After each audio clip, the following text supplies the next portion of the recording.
আয়ুষীর কথা শুনে তন্ময়ের কপালে ভাঁজ চলে এলো, যেন সে এমন কথা জীবনেও শোনেনি।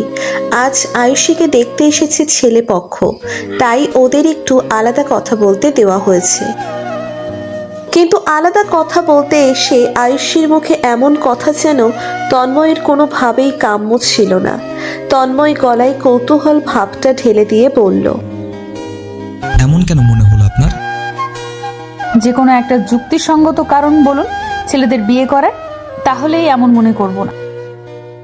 সারা জীবন পাশে পাবার জন্য একজন স্থায়ী সঙ্গীর নিশ্চয়তা, বিপদে আপদে পাশে পাবার নিশ্চয়তা, বিষণ্ণতা কাটানোর মাধ্যমে। আর যদি শারীরিক বিষয়ের কথা বলেন, তবে শুধু ছেলেরা নয়, মেয়েরাও এর জন্য বিয়েটা করে। কখনোই না, মেয়েরা এজন্য বিয়েটা করে না, ওদের জোর করে বিয়ে দেওয়া হয়। ও, এতক্ষণ ব্যাপারটা বুঝতে পারলাম যে আপনাকে আপনার বাবা মা বিয়ের জন্য জোর করছে, তাই তো? ব্ল্যাকমেল করছে। কিভাবে ব্ল্যাকমেল করছে? কয়েকদিন পর ওনারা মারা যাবে, তারপর আমার কি হবে? বিয়ে না হলে আমার রাস্তায় ভিক্ষার থালা নিয়ে নামতে হবে। আচ্ছা, এতই যদি চিন্তা হয় আমার জন্য, তবে আমার ছোট বোনটার জন্য কেন হয় না? ওনারা তো কয়েকদিন পর মারাই যাবে, তাহলে ওকেও বিয়ে দিয়ে দেওয়া হোক। অনেক রেগে আছেন বোধহয় বাবা মার উপর। হ্যাঁ, ভীষণ রেগে আছি। তো কি করা চাই? কি আর করবেন, খুব সিম্পল, গিয়ে বলবেন আপনি বিয়েটা করবেন না। এটা বললে কি হবে? কি হবে মানে? আমাকে আর বিয়েটা করতে হবে না। আচ্ছা বেশ, বুঝলাম, কিন্তু আমি না হয় না করে দিলাম, কিন্তু এরপর যে আসবে সে তো মানাও না করতে পারে, তাহলে আমি কেন মানা করব? এরপর যে আসবে তাকে তখন দেখে নেবে, কিন্তু আপনি এখন না বলবেন। আচ্ছা, ভেতরে চলো। আয়ুষী আর তন্ময় ভেতরে চলে গেল। ভেতরে গিয়ে তন্ময় না করলো না, বরং বলল সে এই বিয়েটা করতে চায়। আয়ুষী পারছে না তন্ময়ের চুল ছিঁড়ে ফেলতে। এত ফাজিল কেন লোকটা? না না, এর হাতে কিছুতেই পড়া যাবে না, কিছু একটা করতেই হবে। বিয়ের কথা পাকাপাকি হয়ে গেল। আয়ুষী কিছুই বুঝতে পারছে না কি করবে। রুমে এসে কাকে যেন ফোন দিল, তারপর উদ্বিগ্ন গলায় বলল, বইন, আমি শেষ। কেন, কি হইল? ঠান্ডা পড়লো নাকি? দূর, ঠাডা না মাডা পড়ছে। মাডা আবার কি? ঠাডার বড় ভাই। হাই হাই, কষ কি? খুইলা বল কি হইছে? কি খুলমু? আরে কাহিনী ক। আয়ুষী সব গড়গড় করে ফোনের ওপাশে থাকা মেয়েটাকে বলল, তারপর কাঁদুনে গলায় বলল, আরশি বইন, আমি এখন কি করবো বল? আচ্ছা মামা, কোনো চিন্তা করিস না, আমি এই তো 2 দিনের মধ্যে আসতাছি। সত্যি? হ, সত্যি। ওই তন্ময় না তন্ময়, ওইটারে রিমান্ডে নিমো। ওহো, তাহলে তো আমার টেনশনই নাই। আচ্ছা রাখি, তাইলে আম্মু ডাকে। ওকে। আহিন সদ্য অনার্স পাশ করা একটা বেকার ছেলে, চাকরির জন্য দৌড়চ্ছে। 2 বোন আর মা, এই নিয়ে তার পরিবার। বাবা কয়েক বছর আগে মারা গেছেন, শুধুমাত্র টিউশনি করিয়ে সংসার চলে। 2 জন সপ্তম শ্রেণীতে পড়ে, 2 জন যমজ। আহিন একটা স্টুডেন্টকে পড়িয়ে আসছিল বাসায়। হঠাৎ তার ছোট 2 বোন মানে যমজ বোন আফরিন আর আরিন ফোন দিয়েছে। আহিন ফোন কানে ধরে জিজ্ঞেস করলো, হ্যাঁ বলো। ভাইয়া বলো তো, আমি আফরিন নাকি আরিন? আরিন বলো। আমার জন্য একটা চকলেট এনো। আচ্ছা, আফরিন কি করে? ও পড়তে বসেছে। আর তুমি কি মুড়ি বেচো? না, আমি বান্দরের সাথে কথা বলি। কি তুই আমারে বান্দর বললি? তোর চকলেট আর আনবো না। আরে আমি কি তোমারে বান্দর বলছি নাকি? আমি বলছি আমি একটা বান্দর, আর ওই বান্দরের সাথে তুমি কথা বলতেছো। সত্যি কথা বলছিস। আচ্ছা রাখ, আমার ফিরতে রাত হবে, মাকে খাইয়ে ঘুম পাড়িয়ে দিস, আর তোরাও খেয়ে নিস। আচ্ছা, তুমি তাড়াতাড়ি এসো। আহিন ফোন রেখে আরেকটা স্টুডেন্টের বাসায় পড়াতে গেল। তার এই টানাপোড়েনের জীবনে টিউশনি একমাত্র ভরসা। আল্লাহ জানে এরপর কপালে কি আছে। মধ্যবিত্ত পরিবারে এটাই আতঙ্ক, পড়া শেষ করে চাকরি পাওয়া যায় না। হাঁটতে হাঁটতে একবার আয়ুষীকে ফোন দিল আহিন। 3 বার রিং হওয়ার পর আয়ুষী রিসিভ করলো, তারপর বলল, কেমন আছো? এই তো প্রতিদিন যেমন থাকি। তুমি কেমন আছো? আমি আলহামদুলিল্লাহ ভালো। ও, খেয়েছো? তুমি? হুম। চাকরির কোনো গতি হলো? না, এখনো কিছু হয়নি। আর কবে হবে বলো? বাবা মা বিয়ের জন্য চাপাচাপি করছে, তুমি প্লিজ কিছু একটা করো। হ্যাঁ, দেখতেছি। আচ্ছা, ভালো থেকো, আল্লাহ হাফেজ। আয়ুষী আজকের ঘটনাটা আহিনকে বলল না। থাক না, কি দরকার মানুষটাকে চিন্তায় ফেলার। আরশি তো আসছেই। মানুষটা সারাদিন খুব পরিশ্রম করে। ফোন রাখতেই কানে এলো আয়ুষীর মা পাশের বাসার আন্টির সাথে কথা বলছে তন্ময়ের ব্যাপারে। আয়ুষী একটু আড়ি পাতল। ওর মা বলছে, ছেলে মাশাল্লাহ ভালোই ইঞ্জিনিয়ার, আর মেয়েও বড় হয়েছে, তাই বিয়ে দেওয়াই উচিত। আয়ুষী মায়ের কথায় রেগে মনে মনে বলল, বুড়ি হয়ে গেছি, আমি মাত্র অনার্সে উঠলাম, আর এর মধ্যেই বিয়ে দিতে হবে? অসহ্য। আয়ুষী ওর ছোট বোন আরিশার রুমে এসে দেখে ও গেমস খেলছে। মায়ের রাগ আরিশার উপর দিয়ে তুলল সে। কড়া গলায় বলল, পড়া বাদ দিয়ে তুমি গেমস খেলো, এক্ষুনি মাকে বলতেছি, দাঁড়া। না আপু, প্লিজ বইলো না, আমি ফোন রেখে দিচ্ছি। না না, এক্ষুনি বলতেছি। আয়ুষী আরিশার কথা শুনল না, গিয়ে মাকে ডেকে নিয়ে আসলো। ওদের মাই সেই বকা শুরু করে দিল। সব মায়েরই একটা সমস্যা আছে, একজনকে নিয়ে বলা শুরু করলে সবার নামে বলা শুরু করে। ওদের মাও ব্যতিক্রম নয়, সেও আরিশাকে বকার সাথে সাথে আয়ুষীকেও বকছে। মায়ের বকা শুনে আয়ুষী বুঝতে পারল সে একটা গাধার মতো কাজ করেছে। শুধুই মাকে বলল, ধুর, ভাল লাগে না। ঘরে গিয়ে আবার আহিনকে ফোন দিল। রিসিভ করতেই বলল, কালকে একটু দেখা করবে? কেন? প্রয়োজন আছে তাই। ও আচ্ছা, আসবো। আরো কিছুক্ষণ কথা বলে ফোনটা রেখে দিল ওরা। এমনিতেই সপ্তাহে একদিন মানে শুক্রবারে ওদের দেখা হয়, আর কালকে তো রবিবার। কাল কি এমন জরুরি কথা বলার জন্য ডাকতে পারে? ব্যাপারটা আহিনের মাথায় ঢুকছে না। পরের দিন আয়ুষী ভার্সিটি শেষ করে আহিনের জন্য অপেক্ষা করতে লাগলো। আহিন প্রায় 15 মিনিট পরে এলো। আহিন আসতেই আয়ুষী রুমাল দিয়ে মুখ মুছিয়ে পানি এগিয়ে দিল, তারপর বলল, এত ঘেমেছো যে? জগিং করতে করতে এসেছো নাকি? দৌড়ে এসেছি, স্টুডেন্ট পড়িয়ে তারপর। ওরা একটু একটু করে হাঁটছে আর কথা বলছে। তন্ময় গাড়ি দিয়ে বাসায় ফিরছিল। হঠাৎ একজোড়া যুবক যুবতী দেখে রাস্তার পাশে গাড়ি থামালো। রাস্তার এই পাশ থেকে স্পষ্ট দেখতে পেল আয়ুষী একটা ছেলের হাত ধরে হাঁটছে। আহিনের হাত ধরে আয়ুষী হাঁটছে। এই হাত ধরে হাঁটাটা তার অনেক প্রতীক্ষিত।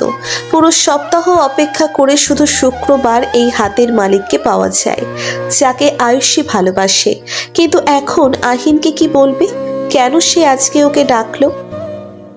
ওকে ডাকার কারণ হলো ওকে খুব করে দেখতে ইচ্ছে করছিল। ইতিমধ্যেই আহিন জিজ্ঞেস করা শুরু করলো, তখন থেকে হাঁটছি, কিন্তু তুমি কিছু বলছো না। বলো না কেন ডেকেছো? তেমন কোনো কারণ নেই, কিন্তু তোমাকে দেখতে ইচ্ছে করছিল। তোমার ফোনে তো আমার অনেক ছবি আছে, দেখে নিলেই পারতে। শুধুই ডাকলে। তাছাড়া এই তো 2 দিন আগে দেখা হলো, তারপরও দেখতে হবে? জানো, একটা টিউশনি মিস দিয়ে এসেছি দেখা করতে। সরি, আর হবে না। মুখটা গোমড়া করে রেখেছো কেন? একটু হাসো তো। হাঁটছিল দুজনেই, কথাও হচ্ছিল। হঠাৎ একটা হাত এসে আয়ুষীর ডান হাত টেনে ধরলো। আয়ুষী আর আহিন দুজনেই ঘুরে তাকালো। সামনের মানুষটাকে দেখে আয়ুষীর মুখের প্রশান্তিটা যেন কোথাও উবে গেল।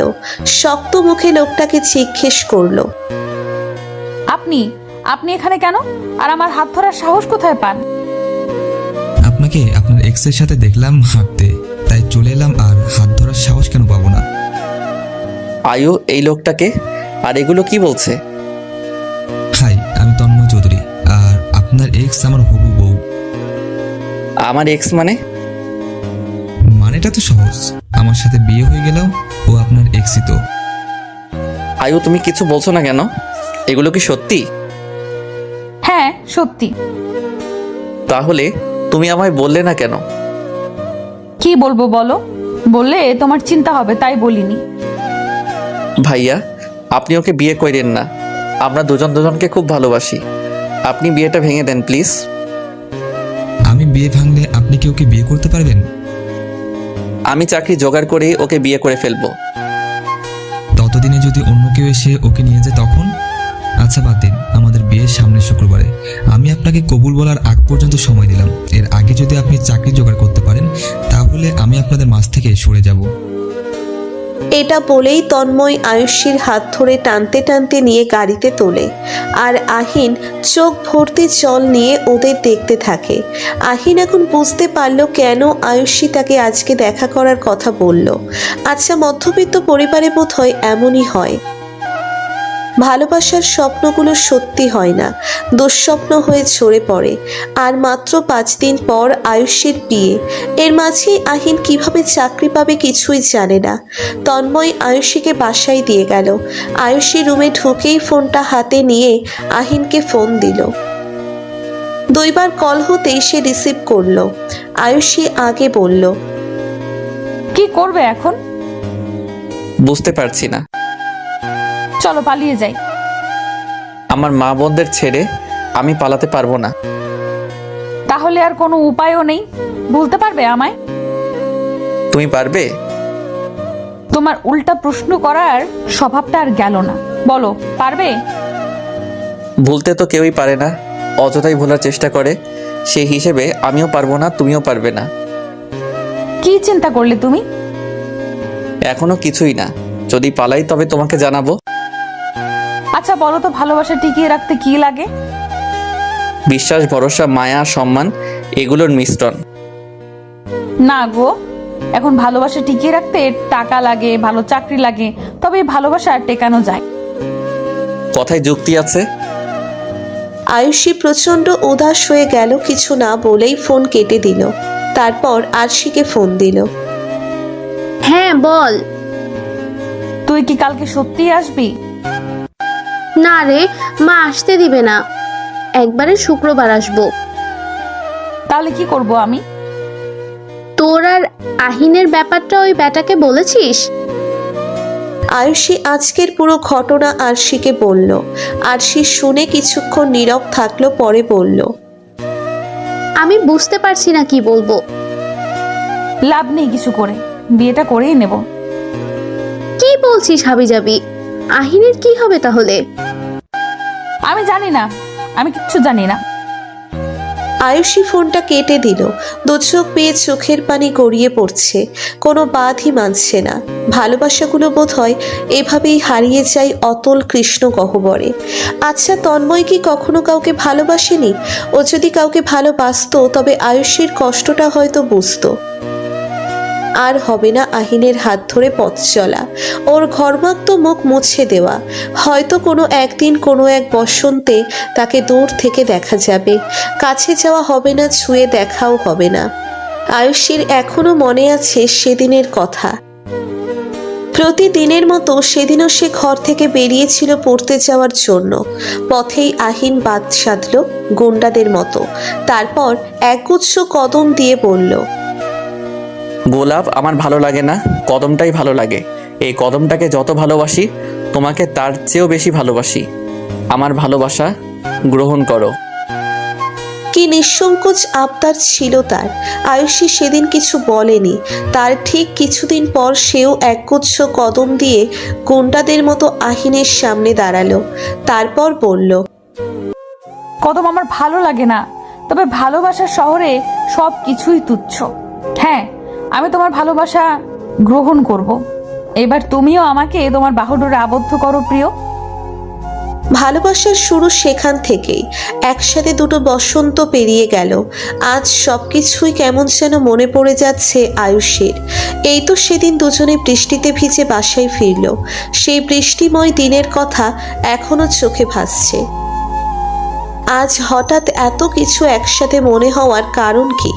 আয়ুষের ভাবনায় ছেদ ঘটল আরিশার ডাকে। আপু, তন্ময় ভাইয়া রেডি থাকতে বলছে তোমাকে। কেন? তোমাকে নিয়ে বের হবে রাত 9টায়। এটা বলেই আরিশা দৌড়ে চলে গেল। রাত 9টা বাজতে চলল। আয়ুষী আগের মতোই বসে আছে। এইদিকে তন্ময় আয়ুষীর রুমে এসে দেখে ও এখনো বসে আছে, রেডি হয়নি। তৎক্ষণাৎ তন্ময়ের মেজাজ গরম হয়ে গেল। সে রেগে বলল, কয়দিন পর আমাদের বিয়ে, আমি যাব না আপনার সাথে। তাই হবু বউয়ের হাত ধরতেই পারি। আহিনের সাথে নিজের তুলনা করবেন না। আহিন ডাকলে তো ঠিকই যেতে। আপনি কাউকে কখনো ভালোবেসেছেন? হ্যাঁ, বেসেছি। কে এসে? তুমি? মানে কি? মানে হলো ওই আহিনের আগে থেকেই আমি তোমাকে ভালোবাসি, কিন্তু বলতে পারিনি। আর যখন ওর সাথে তোমাকে ঘুরতে দেখতাম তখন আমার যে কেমন লাগতো তা তোমাকে বলে বোঝাতে পারবো না। ভালোবাসেন তো ভালোবাসার মানুষের সুখ কেড়ে নিচ্ছেন কেন? কেন আপনি আমাকে বিয়ে করেছেন? আমি আপনাকে কখনোই ভালোবাসতে পারবো না। ভালোবাসার জন্য একটু স্বার্থপর তো হতেই হয়। আর তুমি আমাকে না ভালোবাসলেও চলবে, শুধু আমার সাথে থাকলেই চলবে। ঠিক করছেন না আপনি এটা। আমি কিন্তু পালিয়ে যাব। পালিয়ে কোথায় যাবে? আহিনের কাছে? সে তো নিজে বেকার, তোমাকে খাওয়াবে কি? তোমার পালানোর কোনো জায়গা নেই। আর বিয়ের 2 দিন পর আমরা অস্ট্রেলিয়া চলে যাচ্ছি, তুমি ওখানেই থাকবে আমার সাথে। প্লিজ দয়া করুন, আমি ওকে ছাড়া থাকতে পারবো না। তাহলে আমার কি হবে? আমিও তো তোমাকে ভালোবাসি, আমি কিভাবে থাকবো বলো? আহিনের কষ্টটা বোঝো, কিন্তু আমারটা কেন বোঝো না? আমি তোমাকে আহিনের কাছে যেতে দেবো না, তুমি আমারই থাকবে সব সময়। আর এখন 10 মিনিটের মধ্যে রেডি হবে, আমরা বের হব। এই বলে তন্ময় দ্রুত বের হয়ে গেল। আয়ুষী কেঁদেই চলেছে। 2 মিনিট পর ওর মা এসে কড়া গলায় বলল, কি রে, এভাবে মরা কানা কাঁদছিস কেন? তাড়াতাড়ি রেডি হ, তন্ময় বসে আছে তো। মা, আমি এই বিয়েটা করতে পারবো না। কেন? মা, আমি অন্য একজনকে ভালোবাসি। আমরা তন্ময়ের বাবা মাকে কথা দিয়ে ফেলেছি, তাই এই বিয়ে তোকে করতেই হবে। মা, আমি এই বিয়েতে সুখী হব না। তুমি প্লিজ বোঝার চেষ্টা করো। তোমরা কি তোমাদের মেয়ের সুখ চাও না? এখন ওদের না করে দিলে আমাদের সম্মান নষ্ট হবে। আমাদের সম্মানটা আগে, তাই আমি আর কোনো কথা শুনতে চাই না। তন্ময় ভালো ছেলে, ও তোকে সুখেই রাখবে। এটা বলেই শান্তা বেগম চলে গেলেন। আয়ুষী বাম হাতের উল্টো পিঠে চোখ মুছে একটা নীল রঙের শাড়ি পরল। সাজলো না, চুল ছেড়ে বেরিয়ে পড়ল। তারপর তন্ময়ের সামনে এসে দাঁড়ালো। তন্ময় চোখ তুলে তাকিয়ে বলল, পার্ট 2। আয়ুষী শুধু মাথা নাড়ালো। তারপর ওরা বেরিয়ে পড়ল। তন্ময় গাড়ি ড্রাইভ করছে আর আয়ুষী জানালা দিয়ে বাইরে তাকিয়ে আছে। হঠাৎ তন্ময় বলল, না সাজলে কিন্তু রূপবতী লাগে, তবে একটু কাজল দিও। তুমি চোখে কাজল দিলে আমার বুকের ভেতর কাঁপন ধরে। কথা নাই বা বললে, সবসময় পাশে থাকলেই চলবে। তন্ময় শুধু কথা বলছে, আয়ুষীর মুখ দিয়ে একটা কথাও বের হচ্ছে না। একটা রেস্টুরেন্টে গেলে তারপর খাবার খেয়ে তন্ময়ের মায়ের সাথে দেখা করে আবার বাসায় চলে এলো আয়ুষী। এভাবেই দিন চলে গেল। আজ বৃহস্পতিবার, আয়ুষীর গায়ে হলুদ। এই কদিনে আয়ুষী অনেকবার আহিনকে ফোন দিয়েছে, কিন্তু আহিন ফোন ধরেনি। এখন সন্ধ্যা, আয়ুষীকে স্টেজে নেওয়া হবে, সাজানোটাও হয়ে গেছে। হঠাৎ দরজা ঠেলে কাউকে আসতে দেখা গেল। সে এসেই আয়ুষীকে জড়িয়ে ধরে বলল, কেমন আছিস? ভালো, তুই? এই তো ভালো আছি। তারপর মেয়েটা সবাইকে ঘর খালি করতে বলল। সবাই চলে গেলে আয়ুষীর সামনে বসে ওর দিকে তাকিয়ে বলল, বিয়েটা কেন করছিস? কিচ্ছু করার নেই আর। আছে। কি করব? পালিয়ে যা। কোথায়? আহিনের কাছে। না, যাব না। কেন? ও গত রবিবার থেকে আমার ফোন ধরছে না, আর এই মুহূর্তে কিছু করারও সম্ভব না। আচ্ছা, আমি অন্য নাম্বার দিয়ে একবার চেষ্টা করে দেখি। কেন আরুষি, তুই কেন ফোন করবি ওকে যখন ওরই কোনো মাথা ব্যথা নেই? দূর, তুই ভুল বুঝছিস। হয়তো কোনো সমস্যা হয়েছে, তাই ফোন ধরছে না। না আরু, আমি ঠিকই বুঝছি ও ইচ্ছে করে ফোন ধরছে না। সেদিন আমি পালানোর কথা বলেছিলাম, কিন্তু ও না করে দিয়েছে। আসলে ও আমাকে ভালোই বাসেনি। কি উল্টাপাল্টা বকছিস তুই? আমি আহিনকে না দেখলেই তোর মুখে ওর যে বর্ণনা, তোর প্রতি যে কেয়ারিং শুনেছি, আমার মনে হয় না ও এমন করতে। আর কিছুই বলতে পারল না আরশি। তার আগেই আয়ুষীর ফোন এলো, কিন্তু এখন কে ফোন দিল এটা দেখার জন্য ফোন হাতে নিতেই আয়ুষের চোখ বড় বড় হয়ে গেল। সে আরশিকে দেখিয়ে বলল, এখন কেন ফোন দিয়েছে? আমি ফোন ধরবো না। পাগল নাকি তুই? তাড়াতাড়ি ফোন ধর, দেখ কি বলে। না, ফোন ধরবো না আমি। এক চড় মারবো। ফোন দে আমার কাছে। আরশি জোর করে আয়ুষীর হাত থেকে ফোন নিয়ে নিল, তারপর রিসিভ করে বলল, হ্যালো, আমি আরশি বলছি, আয়ুষের বান্ধবী। ও, একটু আয়ুষীকে দেওয়া যাবে? জি, দেওয়া যাবে, একটু ধরুন। জি। না, ধর, কথা বল। ঢঙের জ্বালায় বাঁচি না। নে কথা বল, না হলে কিন্তু এক চড় দিয়ে এই দাঁত ফেলে দেব। কেন ফোন করেছো? আয়ুষী, আমরা পালাবো, তুমি প্লিজ বাড়ি থেকে বেরিয়ে এসো। না, আমি পারবো না, অনেক দেরি করে ফেলেছো তুমি। কোনো দেরি হয়নি, তুমি প্লিজ এসো। আচ্ছা, দেখছি কি করা যায়। না, তুমি আসবেই, আমি তোমার ভার্সিটির সামনে অপেক্ষা করব। এটা বলেই আহিন ফোনটা রেখে দিল। আরশি আয়ুষীকে ঝাঁকিয়ে বলল, কি রে, কি বললো? পালাবে? আমাকে বাড়ি থেকে বের হতে বললো। তো বসে আছিস কেন? চল, আমি তোকে দিয়ে আসি। কিন্তু এইদিকে কি হবে? এটা আমি দেখব, তুই চল। কিন্তু বের হবো কিভাবে? এক কাজ কর, আমি বের হবার পর তুই দরজাটা লক করে দিবি ভেতর থেকে। আমি নিচে গিয়ে বাগানের পশ্চিম সাইডে গিয়ে বারান্দার সাথে একটা মই লাগাবো, আর তুই ওখান দিয়ে নেমে পড়বি। তোদের ওই সাইড দিয়ে তো জঙ্গল টাইপের, তাই ওখানে কেউ যাবে না। আচ্ছা তুই যা, আমি লক করছি। কাজ হয়ে গেলে আমাকে একটা মিসড কল দিস। আচ্ছা। তারপর আরশি সবাইকে ফাঁকি দিয়ে নিচে নেমে আয়ুষীর বারান্দার সাথে একটা মই লাগিয়ে ওকে মিসড কল দিল। মিসড কল পেয়ে সাথে সাথেই আয়ুষী বারান্দা দিয়ে নেমে পড়ল। তারপর দুজনেই পিছনের গেট দিয়ে যখনই বের হতে যাবে তখনই পেছন থেকে আয়ুষীর মা বলে উঠল, আয়ু, কোথায় যাচ্ছিস? মায়ের গলার আওয়াজ পেয়ে আয়ুষী বরফের মতো জমে গেল। আয়ুষীর মা আরশিকেও একই প্রশ্ন জিজ্ঞেস করলো। আরশি আমতা আমতা করে বলতে লাগলো, ইয়ে মানে আন্টি, আসলে ওই আর কি। আরশি আপ্রাণ চেষ্টা করেও মুখ দিয়ে কোনো কথা বের করতে পারছে না। আয়ুষীর মা ব্যাপারটা বুঝতে পেরে বলল, দুজনে আমার রুমে আসো, কথা আছে। তারপর দুজনেই আয়ুষীর মায়ের পিছনে ওনার রুমে গেল। আয়ুষীর মা গম্ভীর মুখে বলল, আমি জানি তোরা কোথায় যাচ্ছিস। না আন্টি, আপনি যেমন ভাবছেন তেমনটা না। আমি যেটা ভাবছি সেটাই। আয়ুষী পালাচ্ছিল আর তুমি ওকে পালাতে সাহায্য করছিলে। আয়ুষী, একটা কথা বলি শোনো, তোমাকে তন্ময়কেই বিয়ে করতে হবে। আর যদি তন্ময়কে বিয়ে না করো তাহলে তোমাকে আমরা আর মেয়ে হিসেবে মানব না। যে মেয়ে মা বাবার কথা রাখতে পারে না সে মেয়ে না থাকাই ভালো। যদি পালিয়ে যাও তাহলে আমাদের সাথে আর যোগাযোগ করতে পারবে না। এবার সিদ্ধান্ত তোমার। বাবা মা নাকি ভালোবাসা?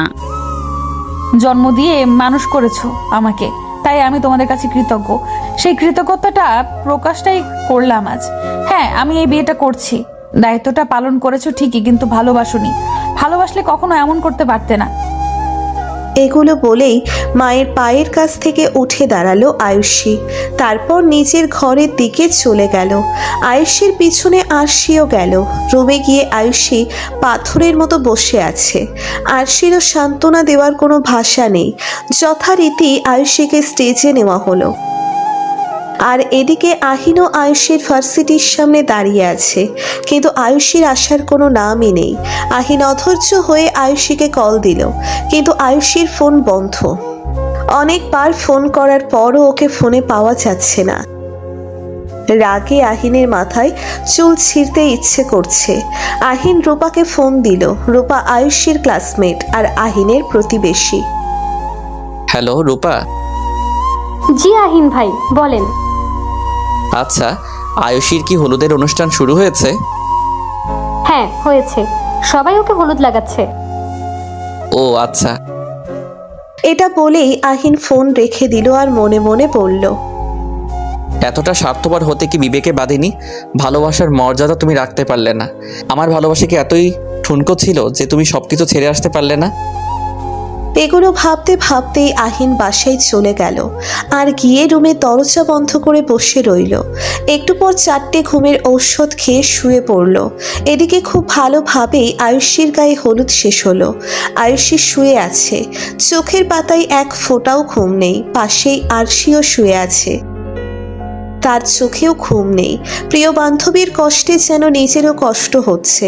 কাল বিয়ে আয়ুষীর। বিয়ের কার্ডে আয়ুষীর পাশে তন্ময়ের নাম লেখা থাকবে, যেখানে আহিনের নাম লেখা থাকার কথা ছিল। ভাগ্যের পরিহাসে আহিনের নামটা মুছে তন্ময়ের নামটা বসে গেল।